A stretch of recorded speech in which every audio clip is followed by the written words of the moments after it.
Hello friends, स्वागत है आप सभी का आपके अपने चैनल सेवाश्री ऑर्फनेज में। तो आज हम लोग बात करेंगे कि हम बीएड प्रैक्टिकल में जो हमारी पीपीटी बनती है उसको हम एग्ज़ामिनर के सामने पढ़ाते कैसे हैं, क्योंकि उसमें बहुत सारी प्रॉब्लम आती है कि आपको बुक लेके पढ़ानी है या आपको कैसे पढ़ानी है, आपको पीछे देखना होता है या नहीं देखना होता है। लेकिन अब इस वीडियो को देखने के बाद आपके सारे डाउट्स क्लियर हो जाएंगे और आपको पता चल जाएगा कि आपको पढ़ाना कैसे होता है। आपको पीपीटी को आप पीछे देख सकते हैं लेकिन हिंट के लिए, और आपको उसमें जो भी आपका टॉपिक है उसको ऐसे देना है कि आपको उसको वहाँ पे सेम टू सेम नहीं पढ़ना है। आपको सिर्फ उसमें डिट्टो पढ़ने के बजाय आपको उसमें थोड़ी सी अपनी समरी देनी है। जैसे कि आपका कोई भी टॉपिक है, आपका लैंग्वेज का कोई टॉपिक हो, क्योंकि आप मैथ हो या आपका ग्रामर का कोई भी टॉपिक हो, आप उसे आसानी से समझा सकते हैं। उसके आप डेफिनेशंस वगैरह बता सकते हैं। मैथ में अगर आपकी कोई फॉर्मूला है, कोई इक्वेशन है, तो आप उसे सॉल्व कर सकते हैं। लेकिन अगर आपका कोई लैंग्वेज सब्जेक्ट है तो भी उसमें आपको बुक नहीं लेनी है। आपको जो भी अपनी स्टोरी हो या आपका जो भी टॉपिक हो, आपको उसके अकॉर्डिंग उसकी छोटी सी समरी बना लेनी है, जिसे आप स्लाइड वाइज बताते चले जाएंगे। आगे मैंने अपने इंग्लिश और एसएसटी दोनों सब्जेक्ट्स की वीडियो लगाई है, तो उसे आप देख के बहुत अच्छे से समझ आ जाएगा आपको, और उसमें आपको जो भी आपकी मेन चीज़ें होती हैं वो आपको वहाँ पे पॉइंटर से पॉइंट कर करनी है। तो चलिए बात करते हैं कि आज हम पीपीटी कैसे पढ़ाते हैं। उससे पहले आप हमारे चैनल को लाइक, सब्सक्राइब और शेयर कर लीजिएगा, और हमें फेसबुक, इंस्टा, टेलीग्राम पर फॉलो कर लीजिएगा। और व्हाट्सएप पे अगर आपको कोई क्वेरी हो तो आप मुझे व्हाट्सएप पे भी कांटेक्ट कर सकते हैं। अगर आपको जानना हो कि आप घर पे पीपीटी किस तरीके से बना सकते हैं, उसके लिए आपको हमारे डिस्क्रिप्शन में लिंक मिल जाएगा, आप वो वीडियो देख लीजिएगा। और अगर आपको बीएड से रिलेटेड किसी भी फाइल का पीडीएफ चाहिए, किसी भी टॉपिक से रिलेटेड कोई भी नोट्स चाहिए, तो आप हमें व्हाट्सएप पे कांटेक्ट कर सकते हैं, या आप हमारे टेलीग्राम चैनल को ज्वाइन कर सकते हैं। वहाँ पे आपको सब मिल जाएगा। Good morning all of you. My name is Anshu Tyagi and I am from B.Ed second year. So student, do you believe if I am saying honesty is the best policy? Let's find out the truth behind this statement through a story. Today's lesson is about a wicked moneylender. Do you know who is moneylender? A moneylender is a person who lends money to those who pay interest.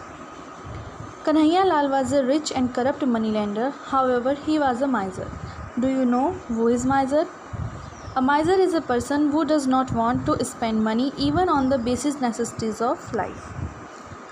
He was cheat poor and illiterate farmers by taking a huge amount of interest. There were no banks.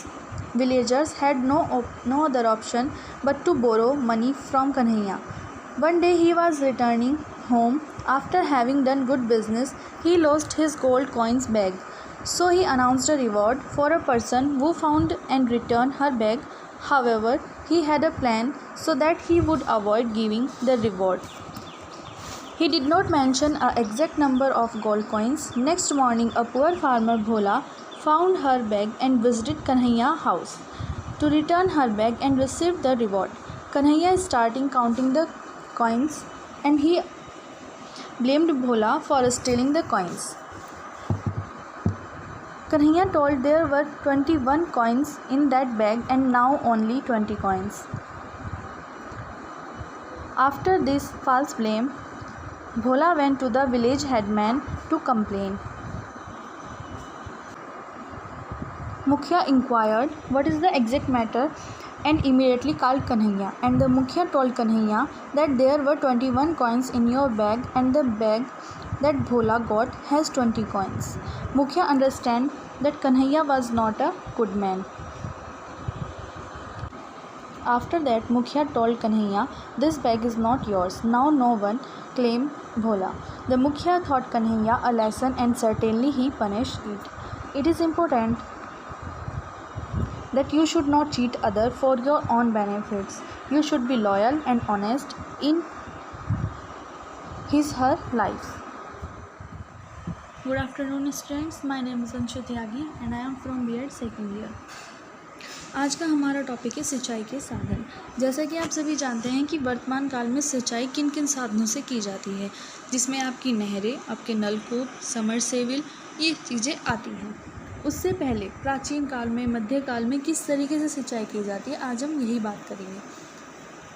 प्राचीन काल में कुओं से सिंचाई की जाती थी। कुओं से पानी निकाला जाता था, उसके बाद अपनी खेती की सिंचाई की जाती थी। लेकिन जब मनुष्य को लगा कि अब हम अपने खेतों की सिंचाई कुओं के पानी से नहीं कर सकते, क्योंकि वो पर्याप्त मात्रा में अब हम नहीं हो पाएगी हमसे, तो उन्होंने सोचा कि अब हम कुछ और ट्राई करते हैं। उसके बाद उन्होंने नलकूप का निर्माण किया और तीव्र गति और अधिक मात्रा में पानी निकालने के लिए नलकूप बनाए। अब आप इस पिक्चर में देखिए कि इसमें नलकूप कैसे लगाए जाते हैं। ये मोटी मोटी और चौड़ी चौड़ी पाइपें होती हैं जो ज़मीन तक पहुंचाई जाती हैं। जब ज़मीन में पानी तक वो पहुंच जाती हैं, उसके बाद इन पे मोटर, पंखा या समरसेबल लगा दिया जाता है, जिससे पानी गुरुत्वाकर्षण बल के कारण ज़मीन तक पहुंच जाता है और फिर वो अपनी खेती की सिंचाई कर लेते हैं। इस तरीके की सिंचाई में जहाँ पे बोरिंग और नलकूपों से सिंचाई होती है, उत्तर प्रदेश, पंजाब, तमिलनाडु, महाराष्ट्र, बिहार और झारखंड फेमस हैं। यहाँ पे इन राज्यों में इसी तरीके से सिंचाई की जाती है। अब बात करें अगर हम तालाबों से सिंचाई किस तरीके से की जाती है, तो खेतों के पास बड़े बड़े और गहरे गहरे गड्ढे बना लिए जाते हैं। इसमें पानी को इकट्ठा कर लिया जाता है और जब ज़रूरत पड़ती है तब वो सिंचाई कर लेते हैं। इसमें तालाबों का जो वो पानी का प्रयोग करते हैं, वो अपनी फसलों के लिए, अपने मछली पालन के लिए, अपने पशुओं को नहलाने के लिए तालाब के पानी का इस्तेमाल कर लेते हैं। इस तरीके की सिंचाई में आंध्र प्रदेश और तमिलनाडु प्रमुख राज्य हैं जहाँ पे तालाब से सिंचाई होती है। उत्तर भारत में नहरों द्वारा सिंचाई फिरोज शाह तुगलक के समय से ही होनी शुरू हो गई थी। उस समय से ही उत्तर भारत में नहरों द्वारा सिंचाई की शुरुआत हो चुकी थी।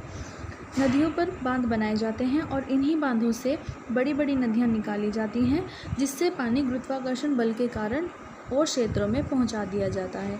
आप सभी ने देखा होगा बड़ी बड़ी जो नदियां हैं उन पे सब पे डैम बनाए गए हैं। वो डैम किस लिए बनाए गए हैं? वो इसलिए बनाए गए हैं कि उन डैमों से वो अलग अलग क्षेत्रों में पानी पहुंचा सके, क्योंकि जो बड़ी बड़ी नदियां होती हैं उनसे फिर अलग वो नहरें और नदियां निकालते हैं और उससे वो फिर पानी अलग अलग क्षेत्रों में पहुंचा देते हैं। अब बात करते हैं कि उन नदियों से, जो बड़ी बड़ी नदियां होती हैं, उनसे छोटी छोटी नदियों में पानी किस तरीके से जाता है। तो बड़ी बड़ी मशीनें होती हैं, वो पानी को पाइप के माध्यम से उठा के छोटी छोटी नदियों तक पहुंचा देती हैं। जैसे कि आप इस पिक्चर में भी देख रहे होंगे कि ये मोटी मोटी पाइपें हैं और ये किसी बड़ी नदी से पानी निकाल के इस तरीके से यहाँ पे छोटी छोटी नदियों में पहुंचा रहे हैं। इस योजना को हम क्या कहते हैं? इस योजना को हम लिफ्ट कैनल पंप योजना कहते हैं। हमारे पूरे भारत में 32% भाग में नहरों द्वारा सिंचाई की जाती है।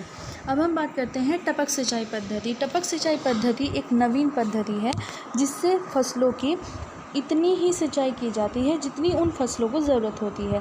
उनसे ना आप अधिक मात्रा में सिंचाई कर पाते हैं और ना ही कम में, सिर्फ उनमें इतनी ही सिंचाई होती है जितने की फसल को चाहिए होती है।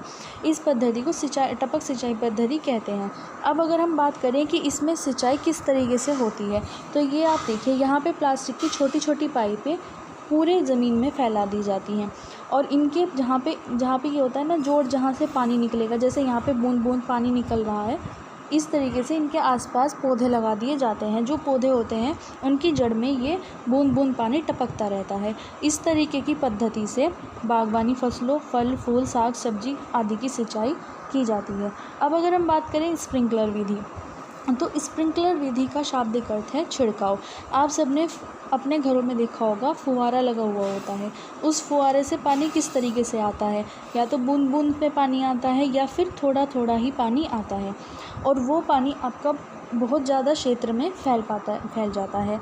इस तरीके से आप यहाँ पे देखिए, ये यहाँ पे फुहारे लगे हुए हैं और ये फुहारे इस तरीके से लगाए जाते हैं कि इनका एक अपना क्षेत्र हो, खेत का, जैसे कि 1/4 हिस्सा हो या आधा हिस्सा हो, या जो भी जिस भी तरीके से खेत के वो पार्ट बनाते हैं जिनमें फुहारे लगते हैं, वो उतने क्षेत्र की सिंचाई करते हैं। इस विधि को स्प्रिंकलर विधि कहते हैं। Thank you.